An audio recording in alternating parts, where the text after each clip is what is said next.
Ouais, hélas, je pense que là, on est arrivé trop tard. Alors le vin n'est pas imbuvable, hein. La longueur est belle, mais la saveur est assez peu agréable. On a un vin vachement porté sur le cuir, un peu de fruits noirs, du tabac. La longueur reste quand même, hein, c'est fort, hein. On a ce côté quand même un peu truffé en bouche.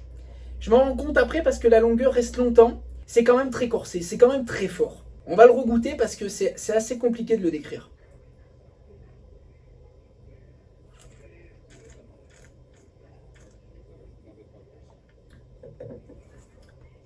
Il n'y a plus aucun tanin, le vin est lisse, le cuir est bien présent, le tabac, un léger côté truffé en bouche, qui reste assez longtemps, hein, mais le goût est presque peu agréable en réalité. Mais on arrive à la fin. En fait, là, si vous avez des bouteilles de ce millésime, il faut penser à les boire. Voilà, il faut les boire dès maintenant. Le vin n'aura pas une durée de vie éternelle. Là, on va dire que c'est encore buvable.